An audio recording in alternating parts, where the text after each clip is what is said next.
다 함께 기도하심으로 4월 16일 주일 엎드림 새벽 예배를 하나님 앞에 드리겠습니다. 선하심과 은혜로 늘 동행하여 주시는 주님, 주님과 함께함이 우리의 기쁨 됩니다. 오늘 하루도 주님과 함께 동행하는 삶이 되게 하여 주시옵소서. 지금도 우리와 함께 하시는 우리 주 예수 그리스도의 이름으로 기도드립니다. 아멘. 다 함께 찬송가 450장 함께 찬양하겠습니다.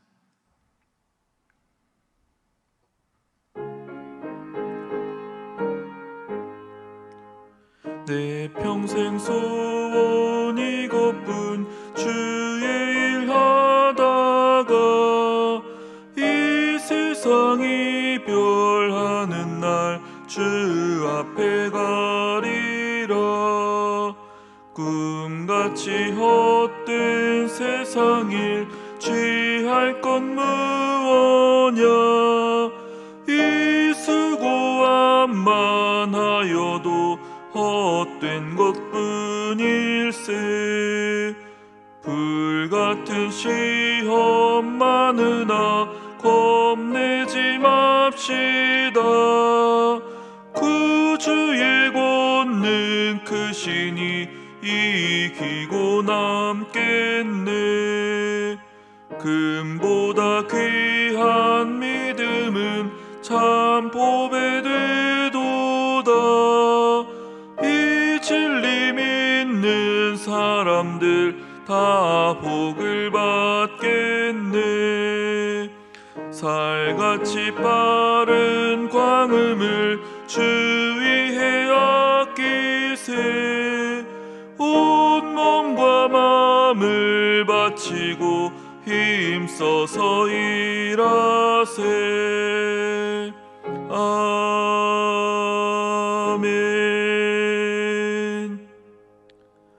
오늘 우리에게 주시는 하나님의 말씀은 사무엘하 3장 22절에서 39절까지의 말씀입니다.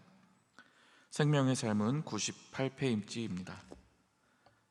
오늘의 말씀을 제가 봉독하도록 하겠습니다. 다윗의 신복들과 요압이 적군을 치고 크게 노력한 물건을 가지고 돌아오니 아브넬은 이미 보냄을 받아 평안히 갔고 다윗과 함께 헤브론에 있지 아니한 때라. 요압 및 요압과 함께한 모든 군사가 돌아오매 어떤 사람이 요압에게 말하여 이르되 내레 아들 아브넬이 왕에게 왔더니 왕이 보냄에 그가 평안히 갔나이다 하니 요압이 왕에게 나아가 이르되 어찌하심이니이까. 아브넬이 왕에게 나아왔거늘 어찌하여 그를 보내 잘 가게 하셨나이까. 왕도 아시려니와 내레 아들 아브넬이 온 것은 왕을 속임이라. 그가 왕이 출입하는 것을 알고 왕이 하시는 모든 것을 알려 함이니이다 하고, 이에 요압이 다윗에게서 나와 전령들을 보내 아브넬을 쫓아가게 하였더니 시라 우물가에서 그를 데리고 돌아왔으나 다윗은 알지 못하였더라. 아브넬이 헤브론으로 돌아오매 요압이 더불어 조용히 말하려는 듯이 그를 데리고 성문 안으로 들어가 거기서 배를 찔러 죽이니 이는 자기의 동생 아사엘의 피로 말미암음이더라. 그 후에 다윗이 듣고 이르되 내레 아들 아브넬의 피에 대하여 나와 내 나라는 여호와 앞에 영원히 무죄하니 그 죄가 요압의 머리와 그의 아버지의 온 집으로 돌아갈지어다. 또 요압의 집에서 백탁병자나 나병환자나 지팡이를 의지하는 자나 칼에 죽는 자나 양식이 떨어진 자가 끊어지지 아니할지로다 하니라. 요압과 그의 동생 아비새가 아브넬을 죽인 것은 그가 기브온 전쟁에서 자기 동생 아사헬을 죽인 까닭이었더라. 다윗이 요압과 및 자기와 함께 있는 모든 백성에게 이르되 너희는 옷을 찢고 굵은 배를 띠고 아브넬 앞에서 애도하라 하니라. 다윗 왕이 상여를 따라가 아브넬을 헤브론에 장사하고 아브넬의 무덤에서 왕이 소리를 높여 울고 백성도 다 우니라. 왕이 아브넬을 위하여 애가를 지어 이르되 아브넬의 죽음이 어찌하여 미련한 자의 죽음 같은고. 내 손이 결박되지 아니하였고 내 발이 착고에 채이지 아니하였거늘 불의한 자식의 앞에 엎드러진 같이 내가 엎드러졌도다 하매 온 백성이 다시 그를 슬퍼하며 우니라. 석양에 뭇 백성이 나와 다윗에게 음식을 권하니 다윗이 맹세하여 이르되 만일 내가 해 지기 전에 떡이나 다른 모든 것을 맛보면 하나님이 내게 벌 위에 벌을 내리심이 마땅하니라 하매 온 백성이 보고 기뻐하며 왕이 무슨 일을 하든지 무리가 다 기뻐하므로 이날에야 온 백성과 온 이스라엘이 넬의 아들 아브넬을 죽인 것이 왕이 한 것이 아닌 줄을 아니라. 왕이 그의 신복에게 이르되 오늘 이스라엘의 지도자요 큰 인물이 죽은 것을 알지 못하느냐. 내가 기름 부음을 받은 왕이 되었으나 오늘 약하여서 스루야의 아들인 이 사람들을 제어하기가 너무 어려우니 여호와는 악행한 자에게 그 악한 대로 갚으실지로다 하니라. 아멘. 이 말씀은 살아계신 하나님의 말씀입니다.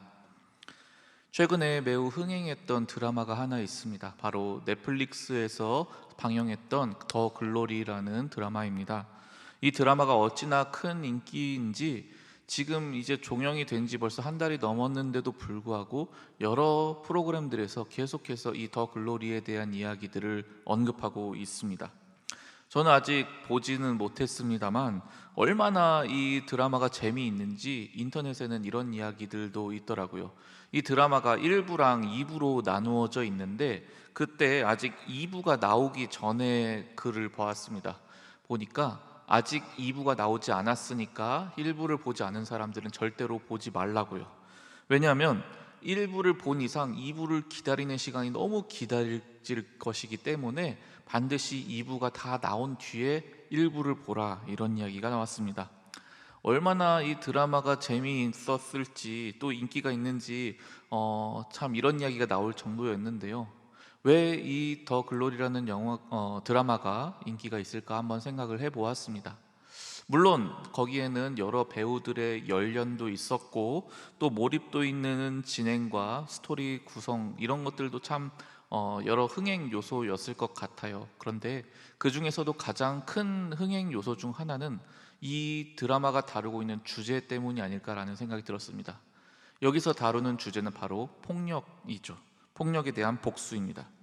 드라마에서는 특별히 학교 폭력을 다루고 있다고 합니다. 근데 이것은 단순히 드라마에서만의 이야기가 아니라 바로 지금 우리가 살고 있는 이 현실의 이야기이기도 하기 때문에 특별히 더 많은 사람들이 이에 대해서 공감했고 또 이 복수를 통쾌하게 이끌어내는 과정이 많은 사람들에게 카타르시스를 느끼게 했던 것 같습니다. 실제로 지금 우리는 학교 폭력을 비롯한 다양한 폭력에 노출되며 살아갑니다. 언어 폭력은 정말 일상적이고요. 또 물리적인 폭력들도 여전히 지금 이 시대에도 빈번하게 일어나고 있습니다. 특별히 가장 안전해야 될 직장 또는 가정 내에서도 이런 언어 폭력과 물리적 폭력이 계속해서 이루어집니다. 그런데 이때 피해자들이 겪는 그 고통과 피해는 이루 말할 수 없이 큽니다. 그리고 그 고통은 직접적인 그 폭력의 사건이 끝난 이후에도 계속해서 이어지기 마련입니다. 심한 경우 피해자들은 그들이 죽을 때까지도 이 폭력의 상처가 계속 남아서 그들을 끝까지 괴롭히기도 합니다. 그런데 이런 폭력의 피해자들이 더 큰 고통을 받는 이유는 따로 있습니다. 바로 이 폭력에 대한 적절한 보응이 이루어지지 않는다는 점입니다.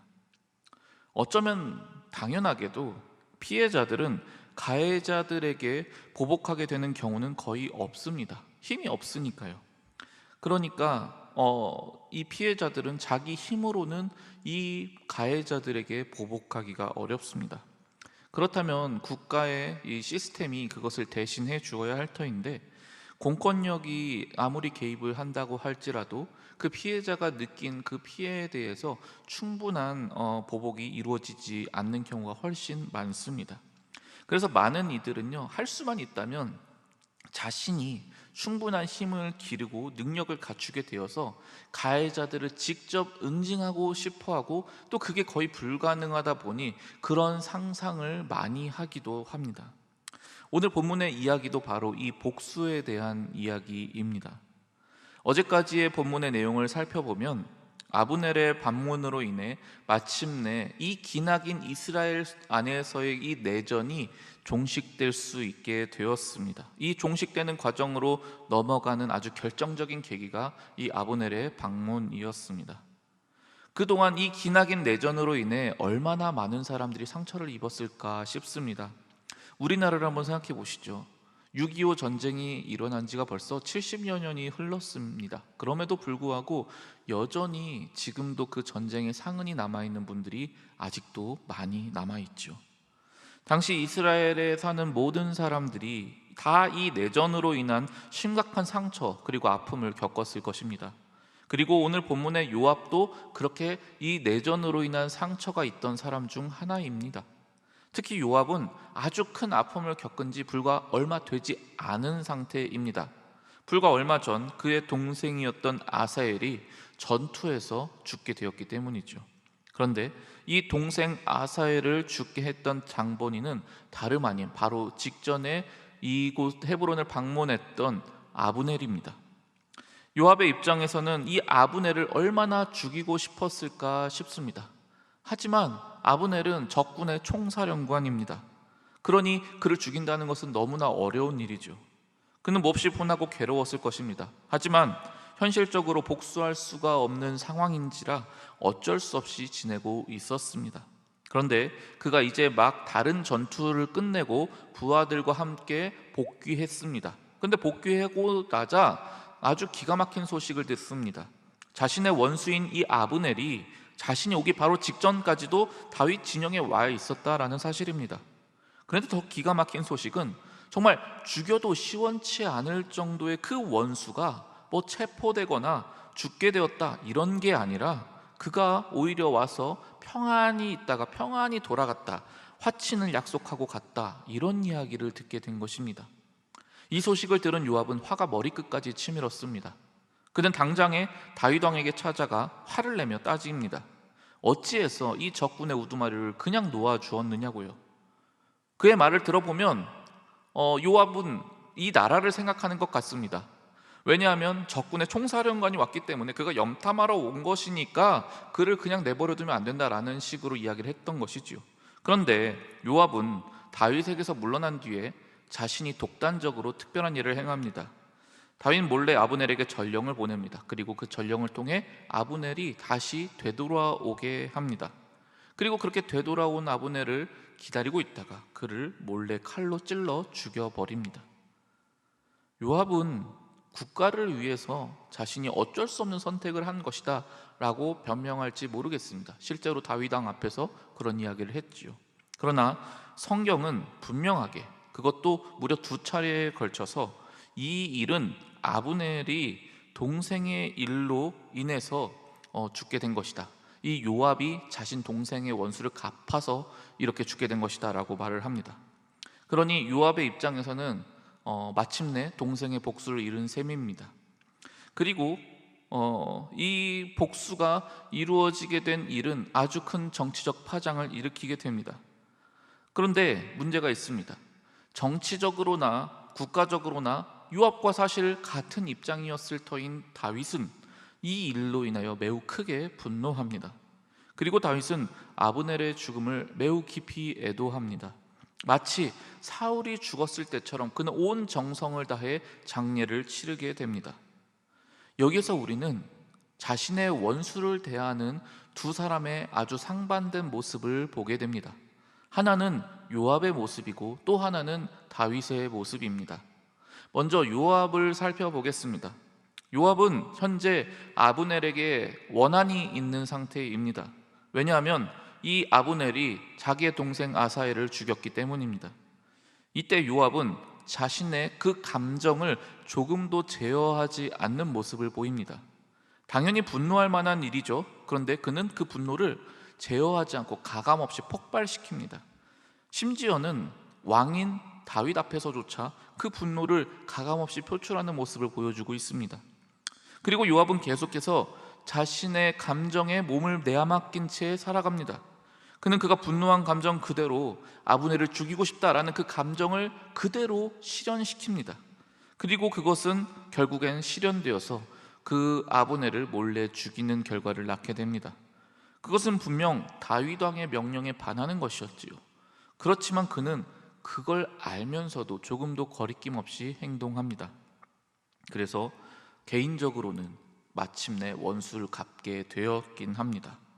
그러나 이에 반해 다윗의 태도는 완전히 달랐습니다. 다윗에게 있어서 최대의 원수는 아무래도 사울 왕이었을 것입니다.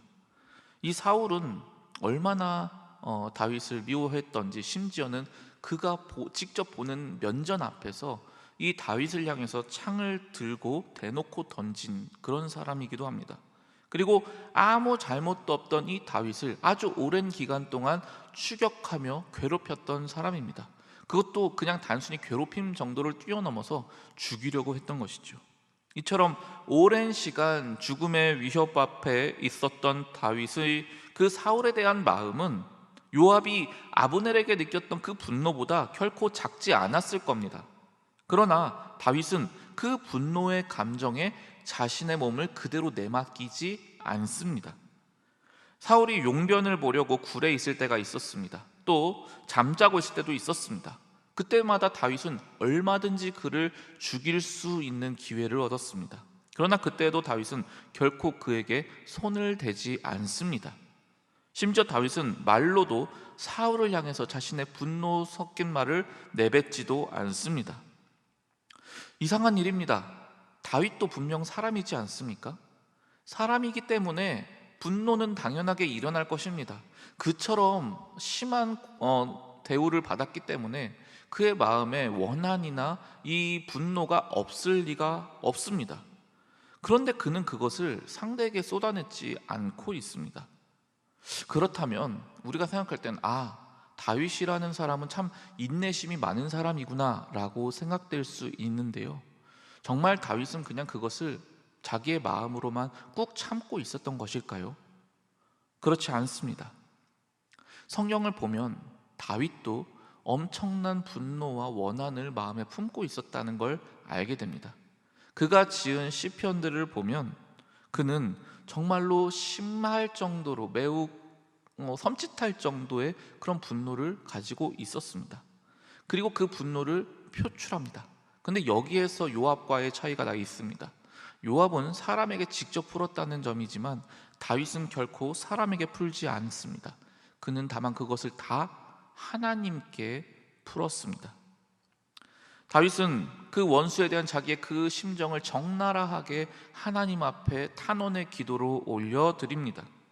그 표현들을 보면 참 섬찟할 것 같습니다. 그런데 그 모든 것들은 한결같이 다 기도로만 하나님께만 표현될 뿐 결코 그는 그것을 원수에게 혹은 다른 사람들에게 직접적으로 표출하지 않습니다. 즉 다윗은 자신의 원수에 대해서, 자신의 원수 갚는 것에 대해서 자신의 손을 들어서 행하려 하지 않고 다 하나님께만 올려드렸습니다. 사무엘상 26장 9절에서 10절 말씀입니다. 다윗이 아비새에게 이르되 죽이지 말라. 누구든지 손을 들어 여호와의 기름 부음 받은 자를 치면 죄가 없겠느냐 하고, 다윗이 또 이르되 여호와께서 살아계심을 두고 맹세하노니 여호와께서 그를 치시리니 혹은 죽을 날이 이르거나 또는 전장에 나가서 망하리라. 그리고 오늘 본문에서도 요압에 대한 부분도 그는 하나님께 올려드립니다.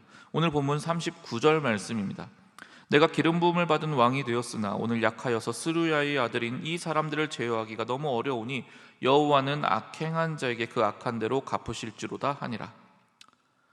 물론 이 스루야의 아들들이라고 하는 이 요압의 신복들은 참 강한 힘을 가지고 있었습니다만 그래도 다윗은 왕이었습니다. 그가 하려고만 하면 얼마든지 원수를 갚을 수 있었죠. 그러나 그는 이 요압에게 그 분노를 표출하지 않습니다. 사랑하는 성도 여러분, 우리는 살면서 때론 억울한 일과 또 속상한 일을 겪게 됩니다. 모욕을 당하기도 합니다. 그럴 때 우리는 깊이 분노하며 그 원한에 몸서리치게 됩니다. 그리고 내가 갚을 수만 있다면 내가 그 원수를 직접 갚고 싶어 합니다. 그리고 만약 내 힘이 부족해서 그 원수를 도저히 갚지 못한다? 그러면 상대를 비난하든지 또는 다른 이들을 통해서 헐뜯든지 하는 방식으로라도 우리의 그 억울한 심정과 마음을 어떻게든 풀어내려고 합니다. 그러나 성경은 우리에게 이렇게 말씀합니다. 로마서 12장 19절 말씀입니다. 내 사랑하는 자들아, 너희가 친히 원수를 갚지 말고 하나님의 진노하심에 맡기라. 기록되었으되 원수 갚는 것이 내게 있으니 내가 갚으리라고 주께서 말씀하시니라. 아멘.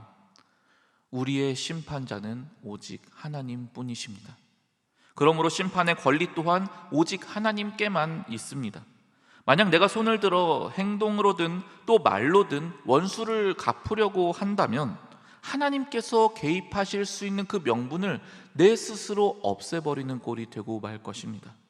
그러므로 우리는 사람 앞에서는 잠잠히 있되 오직 하나님께 우리의 원한을 올려드려야 합니다.